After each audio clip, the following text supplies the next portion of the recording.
नमस्कार नमस्कार दोस्तों, एक बार फिर से उपस्थित हैं रीडर्स क्लासेस के यूट्यूब चैनल पर। जैसा कि आप सब जानते हैं, हम पढ़ रहे हैं जनरल साइंस, और जो जनरल साइंस में हमारा टॉपिक चल रहा है वो चल रहा है एंडोक्राइन सिस्टम, अंतःस्रावी तंत्र। तो लास्ट क्लास में हमने क्या देखा था? हमने एक ग्रंथि है एड्रिनल ग्रंथि, उसके बारे में डिस्कस किया था। क्या था एड्रिनल ग्रंथि के बारे में? कई बार क्वेश्चन पूछा जाता है एड्रिनल ग्रंथि से कि एड्रेनलिन हार्मोन किस ग्रंथि से निकलता है, या फिर करो या मरो हार्मोन किसे बोलते हैं। ठीक है, तो कई बार पूछा गया एग्जाम में करो या मरो हार्मोन, लड़ो या भागो हार्मोन, 3F4S ग्रंथि, ये एड्रेनलिन हार्मोन को बोला जाता है। एड्रेनल ग्रंथि में मैंने आपको कल बताया था कि जब उसको काटा जाता है तो बीच में दो भाग होते हैं अलग अलग, एड्रेनल मेडुलस और एड्रेनल कॉर्टेक्स। मेडुलस का क्या कार्य होता है? मेडुलस से निकलता है एड्रेनलिन हार्मोन, और कॉर्टेक्स से दो हार्मोन निकलते हैं, मैंने आपको बताया, एल्डोस्टेरोन और कॉर्टेक्स हार्मोन। कॉर्टेक्स हार्मोन के बारे में मैंने आपको बताया था कि इसको जीवन रक्षक हार्मोन बोला जाता है। क्यों बोला जाता है जीवन रक्षक हार्मोन कॉर्टेक्स को? क्योंकि ये ग्लूकोज के स्तर को बढ़ाता है, और ग्लूकोज के स्तर को बढ़ाने के कारण, और जो इंसुलिन का कार्य होता है, इंसुलिन के बारे में हम आज पढ़ेंगे, ये इंसुलिन के विपरीत कार्य करता है। ठीक है, कॉर्टेक्स के बारे में बताया आपको मैंने, मेडुलस के बारे में क्या बताया था? इसी से निकलता है एड्रेनलिन हार्मोन, और उसको बोला जाता है 3F4S, या फिर करो या मरो हार्मोन, संकट मोचन हार्मोन, भय का हार्मोन।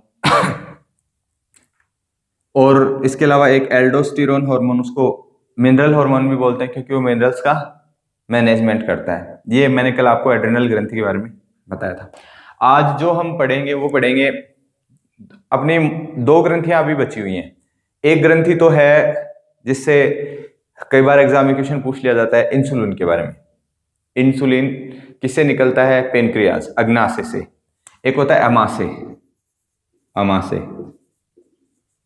और एक होता है अग्नाशय। अमाशय में क्या? भोजन का पाचन।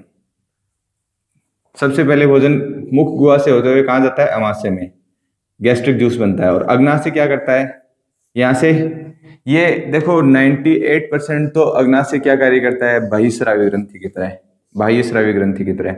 बाह्य स्रावी ग्रंथियां कौन सी थी?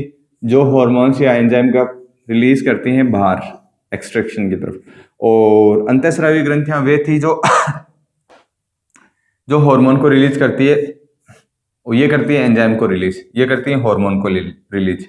अंतःस्रावी ग्रंथियां हार्मोन को रिलीज करती हैं। और हार्मोन कैसे कार्य करते हैं? रक्त के थ्रू कार्यस्थल पर पहुंचते हैं, और वहां अपनी डेफिनेशन जो भी उनको करना होता है वो करके स्वतः ही समाप्त हो जाते हैं। किसके बने होते हैं? पॉलीपेप्टाइड्स, कार्बोहाइड्रेट, ये मैंने आपको बता दिया। तो अग्नाशय 98%, ये इंपॉर्टेंट चीज है, अग्नाशय क्या 98% तो कार्य करती है किसकी तरह?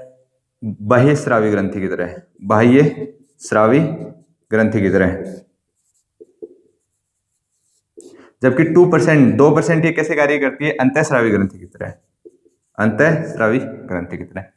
तो इसी में पाए जाते हैं लैंगरहैंस द्वीप। एक बार क्वेश्चन भी पूछा गया था यूपीएससी में और यूपीपीसीएस में। स्टेट पीसीएस, राजस्थान के स्टेट पीसीएस में तो अभी तक नहीं पूछा गया, बाकी इंपॉर्टेंट क्वेश्चन बनता है कि लैंगरहैंस द्वीप कौन सी जगह पाए जाते हैं।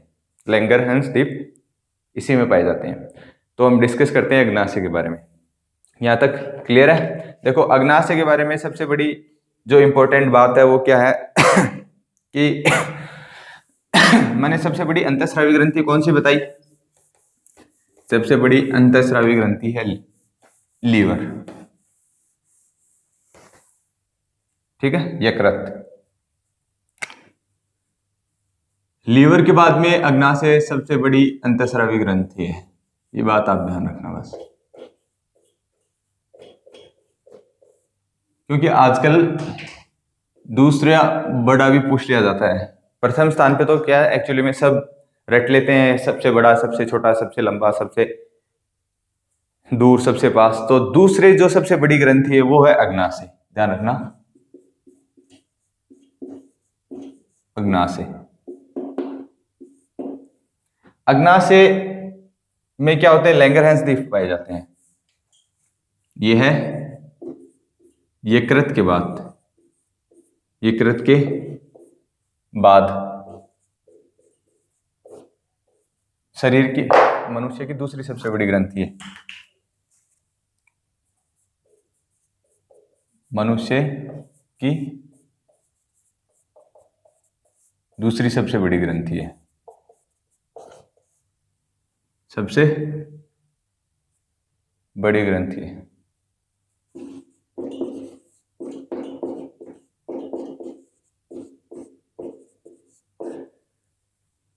इंपॉर्टेंट, इसमें लैंगरहैंस द्वीप पाए जाते हैं। लैंगरहैंस द्वीप समूह, द्वीप समूह पाए जाते हैं। इंसुलिन हार्मोन को इंसुलिन के बारे में भी पढ़ेंगे अपन। इंसुला शब्द से इसका निर्माण हुआ है, तो इंसुला का अर्थ होता है द्वीप, इसी वजह से इंसुलिन बोला जाता है, उससे निकलने वाले हार्मोन को इंसुलिन। देखो एक बार सेकंड ग्रेड में क्वेश्चन पूछा गया था, यूपीपीसीएस में, तो क्वेश्चन ये पूछा गया था कि लैंगरहैंस द्वीप कहाँ पाए जाते हैं? अग्नाशय में। ठीक है, लैंगरहैंस द्वीप कहाँ पाए जाते हैं? अग्नाशय में। और राजस्थान की आरपीएससी ग्रेड द्वितीय की परीक्षा में पूछा गया था कि जो इंसुलिन हार्मोन है वो कौन सी कोशिका से निकलते हैं? अग्नाशय की कौन सी कोशिका? तो इसमें क्या होता है, 3 प्रकार की कोशिका है, अल्फा कोशिका, बीटा कोशिका और गामा कोशिका। तो बीटा कोशिका से इंसुलिन हार्मोन का स्रावण होता है, ये बात ध्यान रखना। इसमें 3 प्रकार की कोशिकाएं पाई जाती हैं, कोशिकाएं पाई जाती हैं। कौन कौन सी है 3 प्रकार की? अल्फा कोशिकाएं, बीटा कोशिकाएं और गामा कोशिकाएं। अल्फा कोशिका, दूसरी होती है बीटा कोशिका,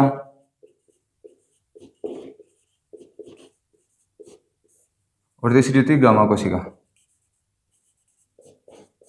कोशिका के बारे में मैंने आपको डिटेल में पढ़ाया ऑलरेडी। ये इंपॉर्टेंट है क्योंकि इसी से इंसुलिन हार्मोन निकलते हैं। ये एग्जाम में पूछा गया है कि अग्नाशय की कौन सी कोशिका से इंसुलिन हार्मोन रिलीज होता है?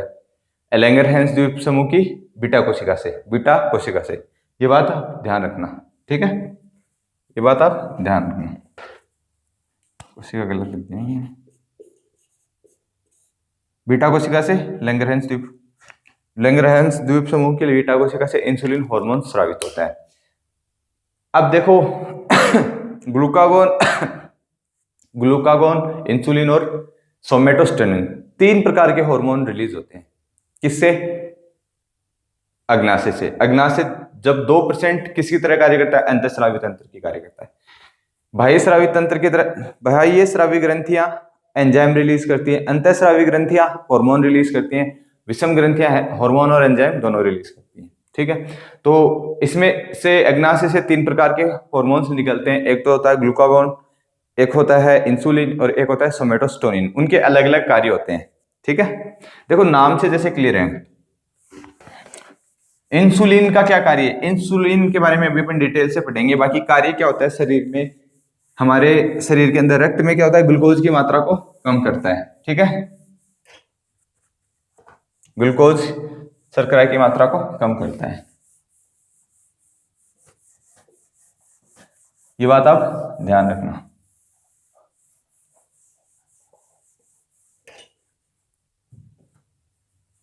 इससे 3 हार्मोन निकलते हैं अग्नाशय से।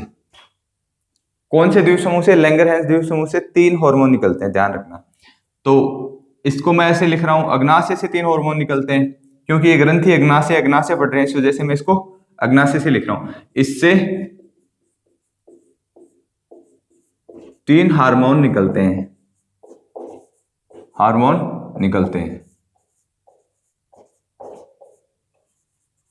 ऐसे देकर अगर ऐसे पूछ लिया जाए कि निम्न वाला हार्मोन किससे निकलता है, जैसे इंसुलिन है, उसके बारे में क्वेश्चन पूछा गया था कि इंसुलिन किससे निकलता है?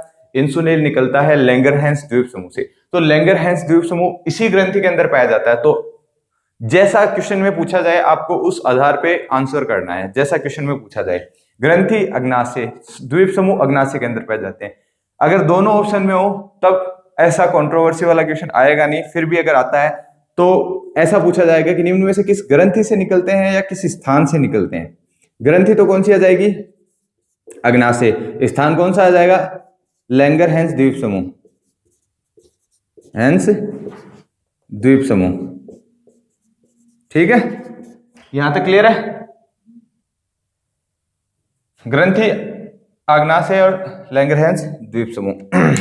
तो 3 हार्मोन कौन कौन से हो गए, इससे 3 प्रकार के हार्मोन निकलते हैं। पहला है ग्लूकागोन, ग्लूकागोन। देखो नाम में हर चीज का मतलब छुपा होता है, नाम को अगर आप तोड़ो को, ग्लूकोज का बढ़ना, ग्लूकागोन, ग्लूकोज, ग्लूकोज से बना, ग्लूकागोन का मतलब गया। तो रक्त में जो ग्लूकोज का स्तर है, शुगर का जो लेवल है, शर्करा का जो स्तर है, उसको बढ़ाने का कार्य इसके द्वारा किया जाता है। तो ये क्या करता है, यह रक्त में ग्लूकोज के स्तर को बढ़ाता है, ग्लूकोज के स्तर को बढ़ाता है। अब देखो ग्लूकोज के स्तर को कैसे बढ़ाएगा, जैसे आपने कल मैंने आपको बताया कार्टिसोल, एक तो एक एल्डोस्टेरोन और कार्टिसोल। कार्टिसोल का भी क्या कार्य था कि हमारे शरीर में रक्त में ग्लूकोज के स्तर को बढ़ाता है। ग्लूकागोन मेजर वर्क किसका होता है, इसका होता है, ग्लूकोज का। ठीक है, तो ये रक्त में ग्लूकोज के स्तर को बढ़ाता है। दूसरा आता है इंसुलिन, इंपॉर्टेंट है, इंसुलिन बहुत इंपॉर्टेंट है, इसके बारे में भी डिटेल से पढ़ेंगे अपन। यह है रक्त में ग्लूकोज के स्तर को कम करता है, ग्लूकोज के स्तर को कम करता है।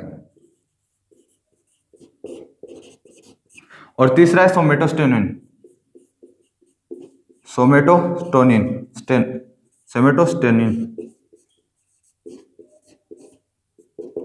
देखो ये नाम से क्लियर है, सोमेटो का मतलब क्या होता है, सोमेटो का मैंने आपको अर्थ बताया, बॉडी।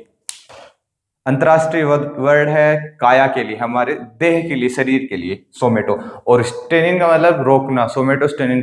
तो मैंने आपको बताया, देखो एक स्थिति ऐसी आती है कि निश्चित समय अंतराल के बाद मनुष्य की जो शारीरिक ग्रोथ है वो रुक जाती है। ऐसा क्यों होता है, टीलोमेयर, जब मैंने गुणसूत्र बताया था, आदमी बूढ़ा क्यों होता है, टीलोमेयर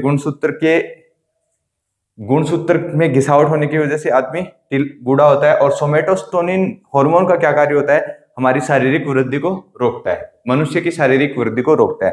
हार्मोन्स रिलीज होता है किससे, अग्नाशय से। ठीक है, तो इसका क्या कार्य हो जाएगा, नाम से क्लियर है, सोमेटोस्टेनिन का कार्य होता है, यह है शरीर की वृद्धि, यह शारीरिक वृद्धि को रोकता है निश्चित समय के बाद। यह है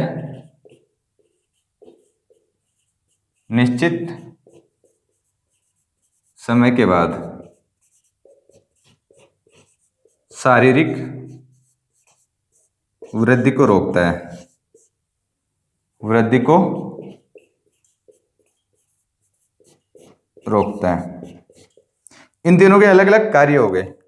ठीक है, ये क्या है, इंसुलिन इंपॉर्टेंट है इस वजह से कि देखो जनरल साइंस का मतलब सामान्य विज्ञान, जो आम व्यक्ति जिससे प्रभावित है या जिसको जी रहा है। तो जनरली क्या, हर व्यक्ति के आज वर्तमान स्थिति ऐसी है कि शुगर की डिजीज है, बीमारी है।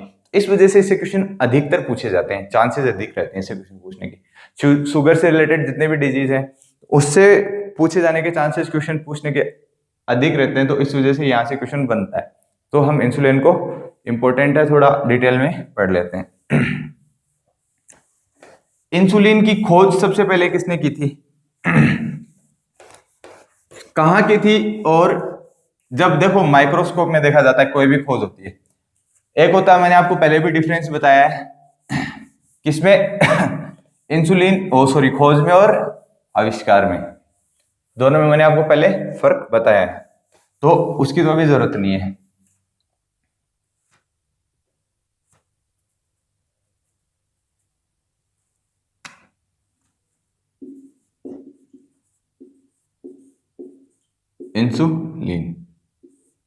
इंसुलिन शब्द किससे बना है, इंसुला का मतलब होता है द्वीप, द्वीप समूह, पेनिसुला भारतीय प्रायद्वीप, इंडियन पेनिसुला, पेनिनसुला भारतीय प्रायद्वीप। तो आपने पढ़ा होगा जब आप ज्योग्राफी पढ़ते हो पेनिनसुला, तो इंसुला का मतलब होता है द्वीप। तो ये शब्द का जो निर्माण है वो लैंगरहैंस द्वीप, छोटे छोटे छोटे छोटे पेनक्रियाज में, देखो ये पेनक्रियाज की स्ट्रक्चर बनती है, मैं आपको बताता हूँ।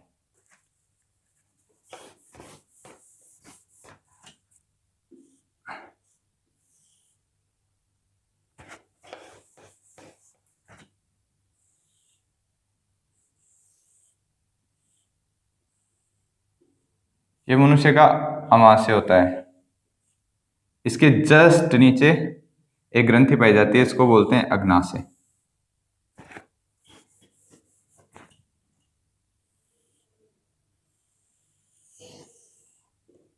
ये से छोटी आंत से जुड़ी रहती है और इसमें इस जगह से छोटे छोटे छोटे छोटे हमारे अमाशय में द्वीप पाए जाते हैं।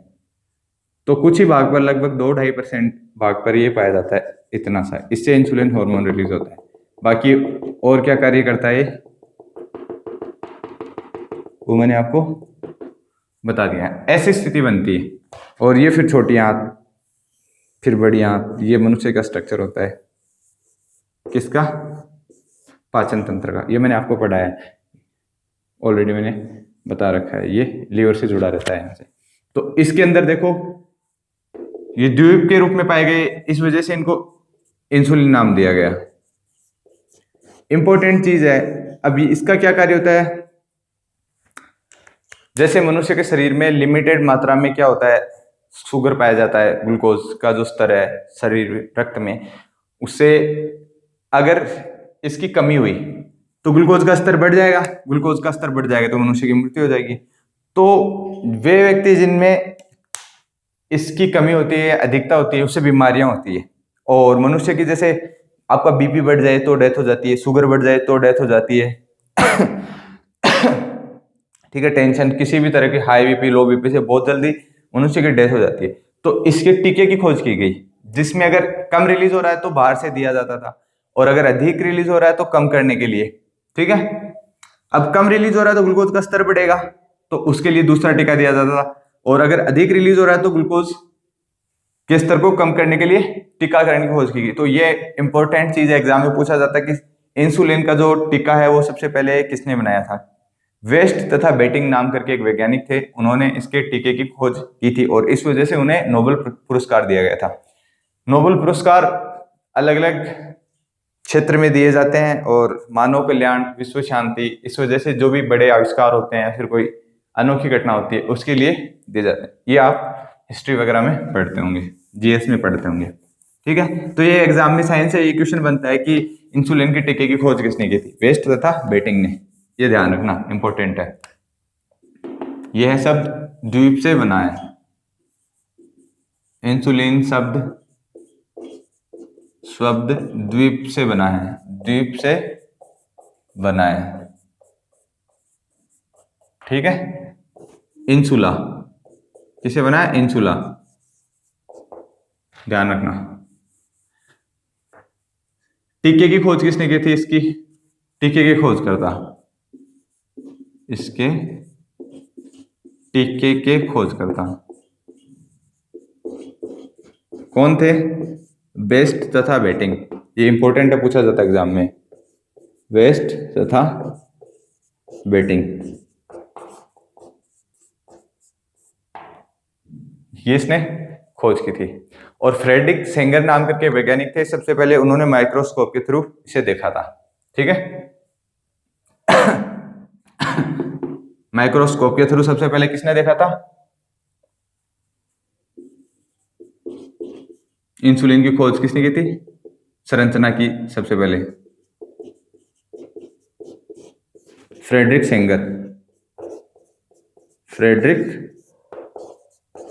सेंगर ने। इस वजह से इनको भी नोबेल पुरस्कार दिया गया था, ये ध्यान रखना। ठीक है,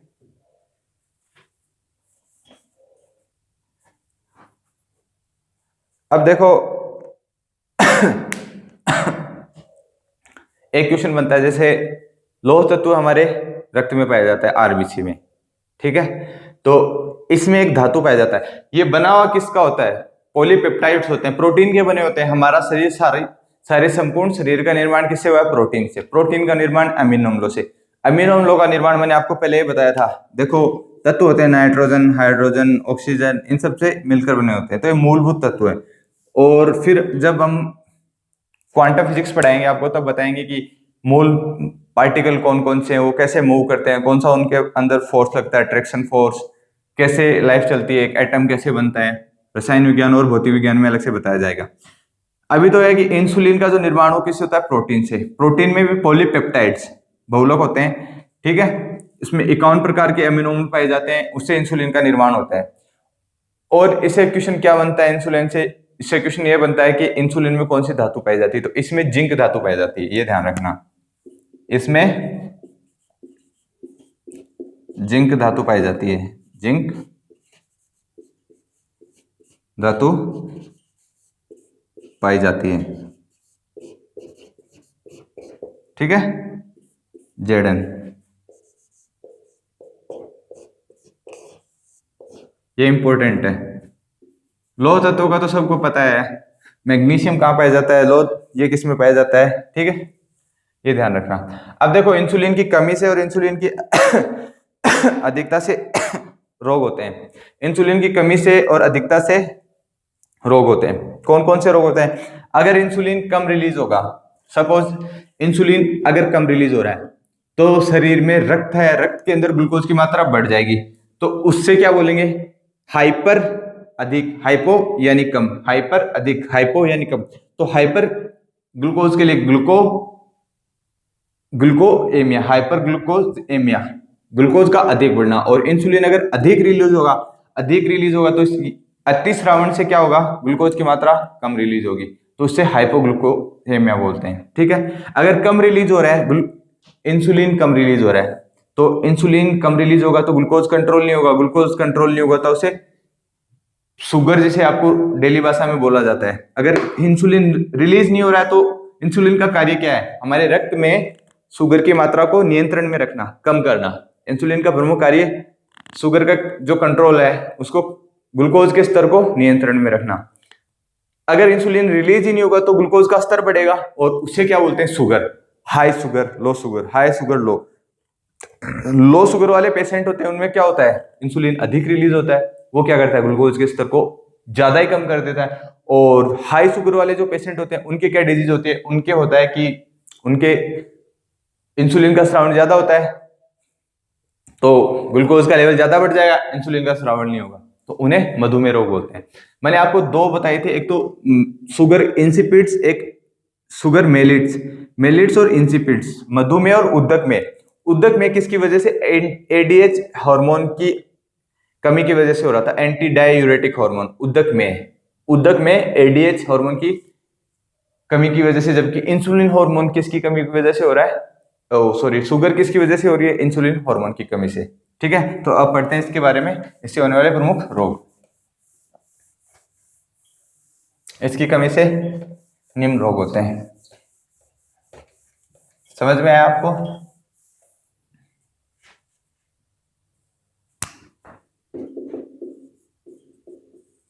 इसकी कमी से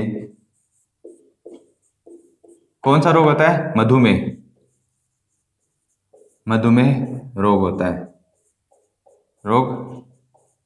होता है।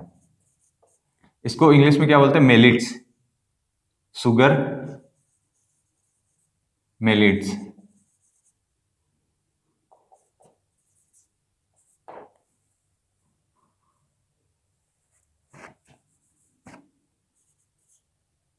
ठीक है, और अगर इंसुलिन अधिक रिलीज होगा तो इंसुलिन की अधिकता से कौन सा? हाइपोग्लाइसेमिया। इसकी अधिकता से हाइपोग्लाइसीमिया,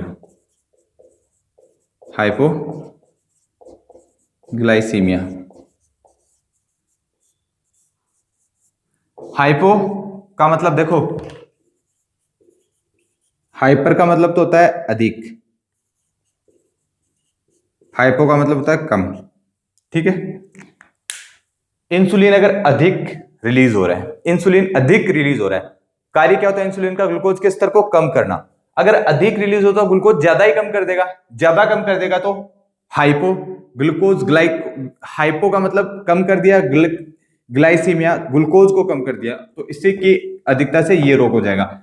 और कमी से अगर ये रिलीज नहीं हो रहा है तो इसका मतलब मनुष्य में जो ग्लूकोज का स्तर वो अत्यधिक बढ़ जाएगा, हाई बीपी। ठीक है, ये हाई ब्लड प्रेशर होता है। ठीक है, अब देखो पॉलीपेप्सिया, पॉलीडिमेंशिया, पॉलीयूरिया, पॉली एक तो अधिक प्यास लगती है, अधिक भूख लगती है, बार बार पेशाब जाना पड़ता है, तो ऐसा समझिए कि आपको शुगर है। बार बार प्यास लगने को क्या बोलते हैं? पॉलीपेप्सिया। पॉली का मतलब अधिक, पॉलीमर बहुलक, और पॉलीपेप्सिया पेप्सिया मतलब बार बार प्यास लगना। पॉलीयूरिया बार बार पेशाब आना। पॉलीडिप्सिया बार बार खाना खाना। पॉलीयूरिया, ठीक है। पॉलीफेजिया, फैगोसाइट भक्षक कोशिका, किसे बोलते हैं? मोनोसाइट को, बड़ी होती है सबसे, तो वो किसका करता है? भक्षण बैक्टीरिया का, तो भक्षण की वजह से इसको फैगोसाइट भी बोला जाता है, ये मैंने आपको पहले बताया था। तो पॉलीफेजिया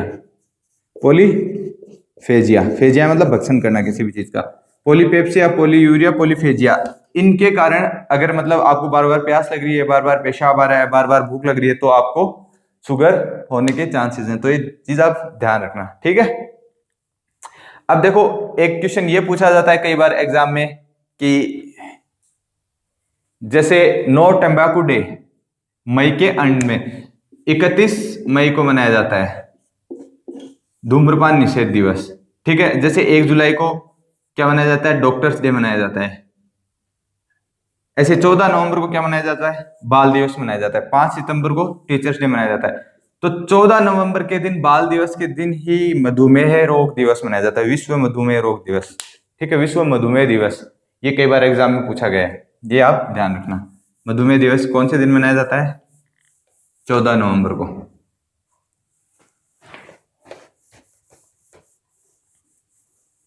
अब कुछ बीमारियां ऐसी होती हैं, जैसे मान लो बीमारियां जनरली होती इसी वजह से हैं कि अगर हम या तो प्रॉपर खाना नहीं खा रहे हैं और या फिर हम प्रॉपर नींद नहीं ले रहे हैं।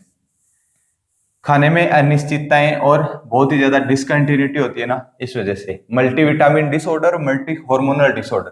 आपके अगर कोई हार्मोन प्रॉपर रिलीज नहीं हो रहा है तो बीमारी के चांसेस अधिक हैं। अगर आपके अंदर कोई विटामिन की कमी है तो आप बीमारी के चांसेस अधिक हैं।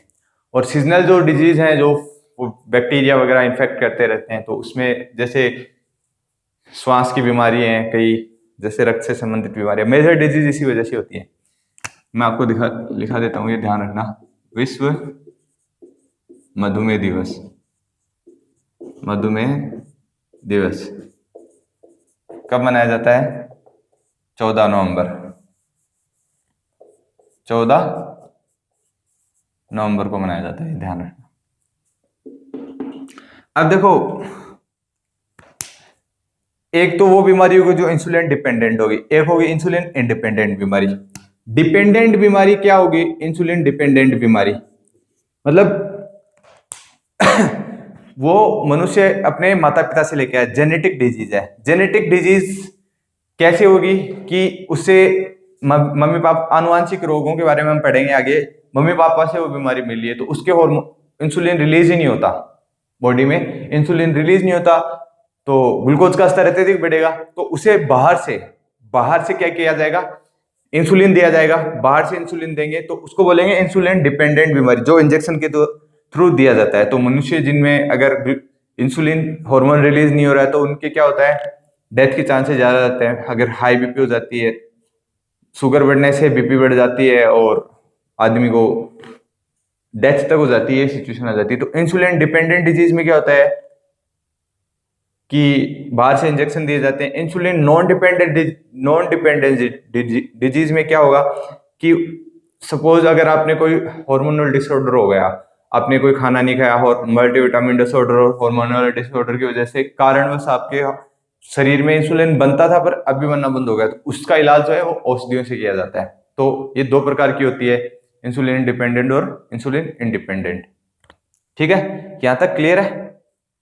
अब देखो कई क्वेश्चंस ये बनते हैं एग्जाम में कुछ इंपॉर्टेंट कि हमारे शरीर में ग्लूकोज का स्तर कौन सा कितना होता है और कोलेस्ट्रॉल का स्तर कितना होता है, यूरिया का स्तर कितना होता है। तो ये चीजें आपको लिखा देता हूं। सामान्यतः मनुष्य के शरीर में ग्लूकोज का स्तर कितना होता है?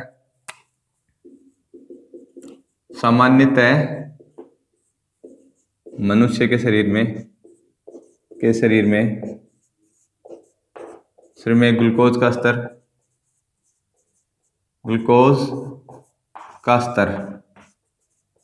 कितना होता है? 60 से 120 mg पर 100 ml। 60 से 120 mg पर 100 ml पर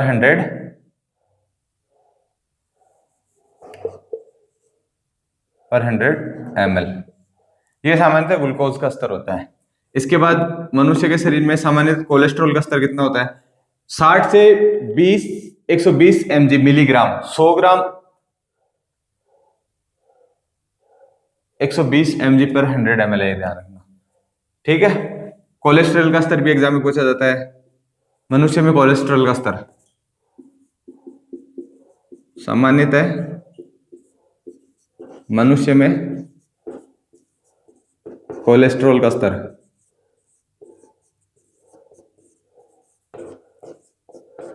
कितना होता है? 150 से 250 mg पर 100 ml।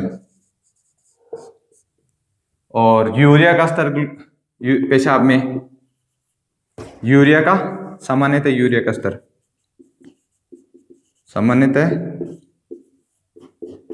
का स्तर कितना होता है? 20 से 40 mg पर 100 ml। ठीक है, ध्यान रखना। अब क्या होता है? ग्लूकोज का स्तर 120 mg पर 100 ml होता है। ये स्टैंडर्ड शुगर होती है। इससे ज्यादा बढ़ेगा तो हाई शुगर, कम होगा तो hypo sugar, high BP, high sugar. ठीक है, अब क्या होता है कई बार शुगर अधिक बढ़ जाती है। तो आपने देखा होगा अगर शुगर का स्तर 100 mg पर 100 ml से अधिक बढ़ता है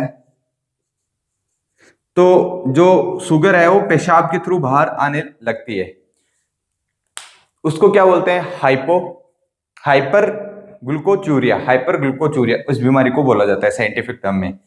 आपने देखा होगा कई बार वो कोई पेशाब करके जाता है तो वहां चींटे लग जाते हैं, कीड़ियां लग जाती हैं। ऐसा क्यों होता है? क्योंकि उसमें ग्लूकोज होता है और ग्लूकोज के कारण, जैसे आपने कहीं देखा कहीं शुगर फैली हुई है तो उसके चारों तरफ चींटे लग जाते हैं। क्यों होता है वो? ग्लूकोज के कारण। तो 180 mg पर 100 ml से अगर अधिक शुगर होगी मनुष्य के शरीर में तो उसका जो निष्कासन है वो किसके थ्रू होगा? यूरिन के थ्रू। और इस कारण क्या होता है? उसके चींटे लग जाते हैं। ये बात आप ध्यान रखना। अब देखो सामान्यतः जो ग्लूकोज का स्तर होता है वो कितना होता है? 60 से 80। खाना खाने से पहले तो होता है 60 से 80 पर 100 ml। ठीक है, और उसके बाद में 60 से 80 मान लो 60 से 90 के समथिंग होता है। और खाना खाने के बाद में 120 से 140 तक ये भूखे पेट होता है और ये खाना खाने के बाद में होता है। ठीक है, यहां तक क्लियर है। इंसुलिन के बारे में, इंसुलिन की टीके की खोज किसने की? बेस्ट तथा वेटिंग ने। इंसुलिन शब्द किसे बना है? ग्लूकोचूरिया से। ठीक है, और मधुमेह दिवस कब बनाया जाता है? 14 नवंबर को। ये अपना पेनक्रियास अग्नाशय ग्रंथि थी। और अगली जो अपनी पीनियल का एक ग्रंथि बची है उसके बाद अपनी ग्रंथियां ऑलमोस्ट कंप्लीट हो जाएंगी। केवल 2 बचेंगी जो उनको हम प्रजनन तंत्र में पढ़ेंगे। कौन सी? ओवेरी और टेस्टोस्टेरोन। आज के लिए इतना ही काफी है। Thank you class, have a good day.